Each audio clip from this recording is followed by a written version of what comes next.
नमस्कार दोस्तों, आप सभी का अभिनंदन और बहुत बहुत स्वागत है आपके अपने YouTube चैनल देवेंद्र क्लासेस में। चर्चा करेंगे हम सामाजिक सुधार आंदोलन में।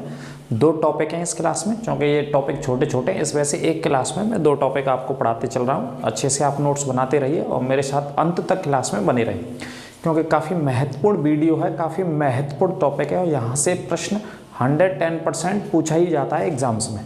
चाहे तो आप प्रीवियस ईयर्स के एसएससी के किसी भी वर्ष का उठा के देख लेना, पुराने पुलिस के उठा के देख लेना, यहाँ से प्रश्न पूछा ही जाता है। काफ़ी इंपॉर्टेंट वीडियो है।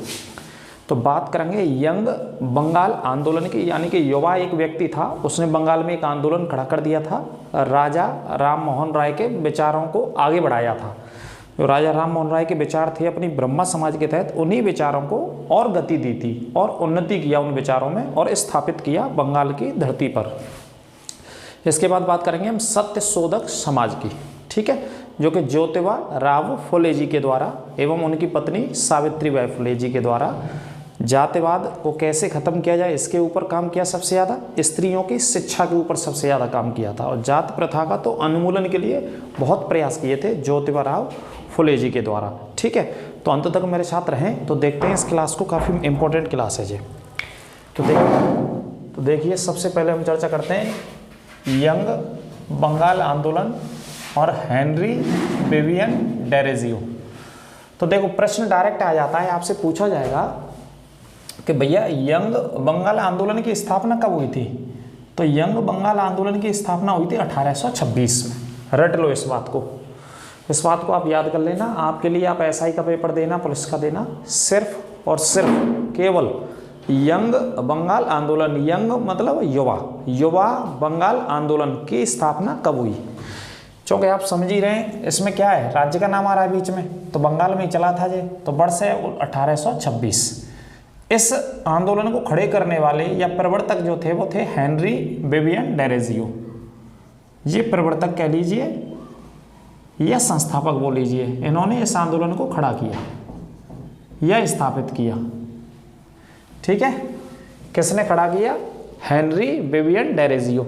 ये एक आंग्ल भारतीय व्यक्ति थे, यानी कि भारत में रहते थे काफ़ी वर्षों से।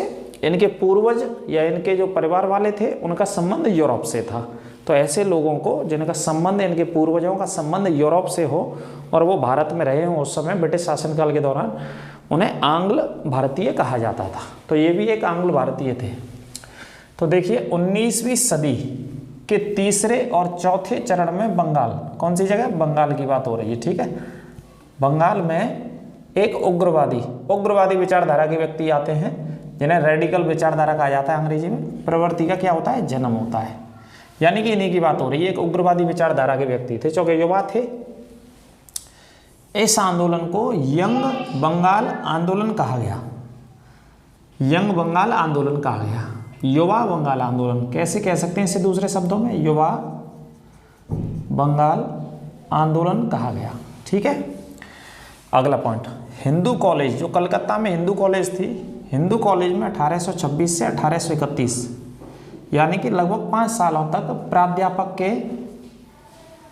पद पर कार्य करने वाले युवा आंग्ल भारतीय हेनरी विवियन डेरोजियो इस आंदोलन के कौन थे? प्रवर्तक या संस्थापक कह लीजिए। जैसा कि मैंने बताया, ये इस आंदोलन को आगे बढ़ाने वाले थे, ठीक है। तो कहने का मतलब कलकत्ता में हिंदू कॉलेज में 1826 से 1831 तक प्राध्यापक के पद पर कार्य किया था, मतलब नौकरी करते थे अध्यापक के, प्राध्यापक के पद पर। तो नौकरी करते करते इस आंदोलन को इन्होंने आगे बढ़ाया। कौन सी कॉलेज से? हिंदू कॉलेज से। हिंदू कॉलेज एक सेंटर था कलकत्ता का।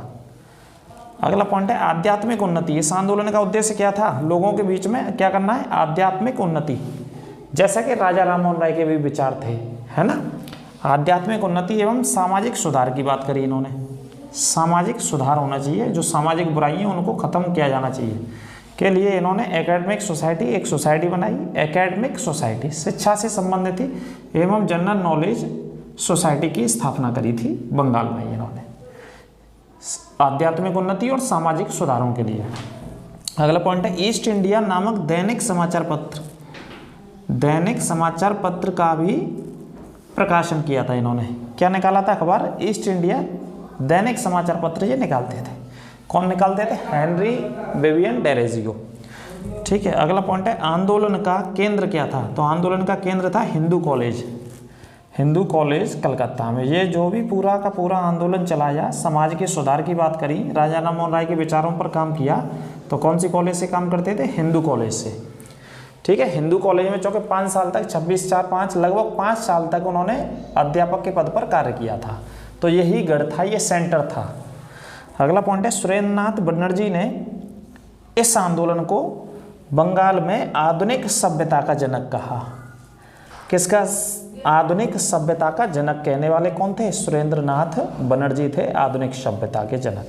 अगला पॉइंट है 1831 में डेरोजियो की मृत्यु के बाद इस आंदोलन लगभग बिखर गया। अब आप जानते हैं जो प्रमुख व्यक्ति था, जो फेमस व्यक्ति था, जो प्रसिद्ध था, जिसने ये आंदोलन खड़ा किया, कौन सा आंदोलन? यंग बंगाल आंदोलन 1826 में खड़ा किया। 1831 के आते आते उनकी हो गई मृत्यु। जब मृत्यु हो गई तो ये आंदोलन बिखर गया। आंदोलन का उद्देश्य था राजा राममोहन राय के विचारों को आगे तक ले जाना, जिसमें सामाजिक सुधार थे। राजा राममोहन राय ने भी क्या किया? समाज में सुधार के प्रयास किए बहुत बड़े स्तर तक, और वही कार्य किसने किया? हेनरी विवियन डेरोजियो ने। तो नोट कर लेना। अब इधर आ जाते हैं, छोटी छोटी क्लासें अंत तक बने रह करें और शेयर किया करें ज़्यादा। सत्य शोधक समाज और ज्योतिबा राव फुले, यानी कि इस समाज की स्थापना किसने करी? ज्योतिबा राव फुले ने स्थापना करी थी सत्य शोधक समाज की।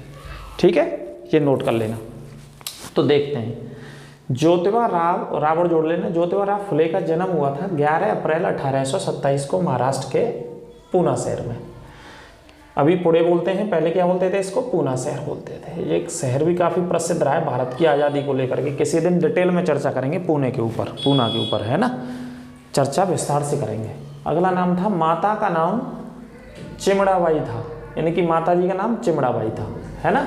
ये एक माली जाति में पैदा हुए थे, ऐसा कहा जाता है। कौन सी जाति में? माली जाति में।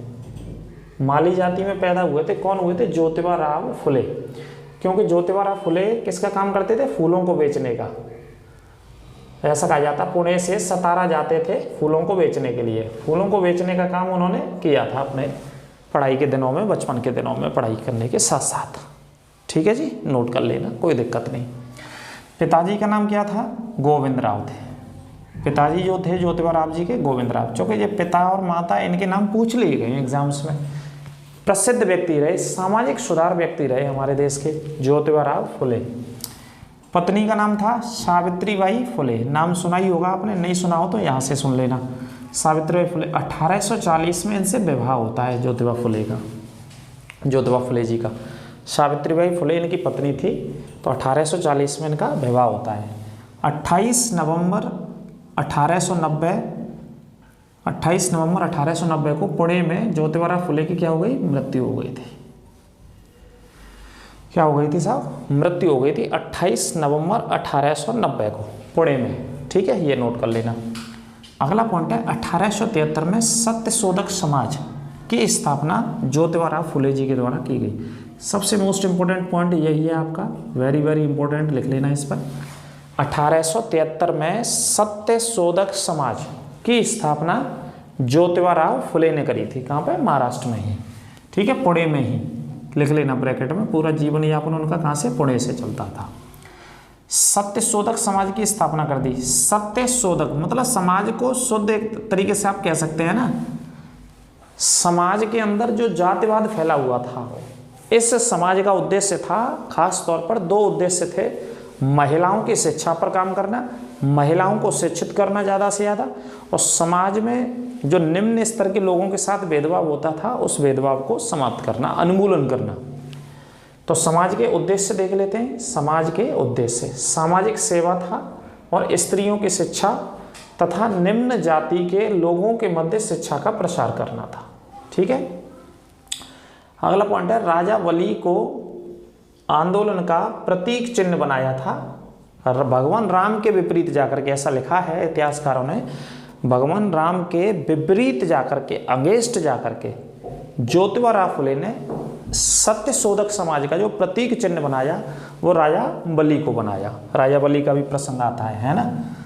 अगला पॉइंट है, जाति प्रथा का उन्मूलन करना ही उद्देश्य था, करना ही क्या था, उद्देश्य था।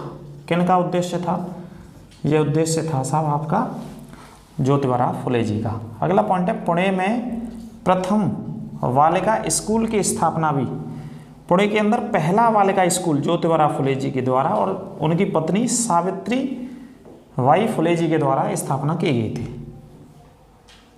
गई थी स्थापना। ठीक है, अगला पॉइंट है सामाजिक कार्यों के लिए महात्मा की उपाधि, सामाजिक कार्यों के लिए महात्मा की उपाधि ज्योतिबा फुले जी को दी गई थी। महात्मा ज्योतिबा फुले बोला जाता है इनको, तो महात्मा की उपाधि दी गई थी इनके सामाजिक सुधार के कार्यों को देख करके। इसी क्रम में एक किताब आपको बहुत प्रसिद्ध मिलेगी, एग्जाम में पूछी गई है, गुलामगिरी नामक पुस्तक 1 वर्ष पहले लिखी थी इन्होंने। 1872 में इस पुस्तक को ज्योतिबा फुले जी के द्वारा लिखा गया था। कब लिखा गया था, 1872 में। ठीक है, नोट कर लेना। गुलामगिरी काफ़ी महत्वपूर्ण और प्रसिद्ध किताब है ज्योतिबा फुले जी की। अब आप देख ही रहे हैं, गुलाम पुस्तक का नाम देख रहे हैं, गुलामगिरी, यानी कि जो समाज थी, जो निम्न जाति के लोग थे, उनका शोषण ज़्यादा ऐसा किया जाता था, ऐसा इन्होंने इस पुस्तक के माध्यम से लिखा है। उसी भेदभाव को दूर करने का प्रयास किया, लोगों को शिक्षा दे करके, शिक्षित करके। ठीक है, यहाँ तक खत्म होता है। गुलामगिरी लिख लेना, बहुत महत्वपूर्ण किताब है, 1872 में लिखी थी ज्योतिबा फुले जी ने। अब ये 2 पॉइंट अलग हैं। एक व्यक्ति थे महाराष्ट्र के, गोपाल हरि देशमुख, जो महाराष्ट्र के ही थे, है ना, ब्रैकेट में महाराष्ट्र लिख लेना। गोपाल हरि देशमुख महाराष्ट्र के समाज सुधारक थे, नंबर 1। दूसरा, इन्होंने लोक हितवादी नामक संगठन की स्थापना करी थी। कौन से संगठन की स्थापना करी, लोक हितवादी संगठन की स्थापना करी थी। लोक हितवादी नामक संगठन की स्थापना किसने करी, गोपाल हरि देशमुख जी ने स्थापना करी थी। ये भी महाराष्ट्र के समाज सुधारक थे। तो इस क्लास में सामाजिक आंदोलन हम पढ़ा रहे हैं, मॉडर्न हिस्ट्री का टॉपिक पूरा डिटेल से चलेगा, लास्ट 1947 तक पढ़ाएंगे। तो इस क्लास में 2 टॉपिक थे, एक यंग बंगाल आंदोलन कवर हो गया और दूसरा सत्यशोधक समाज।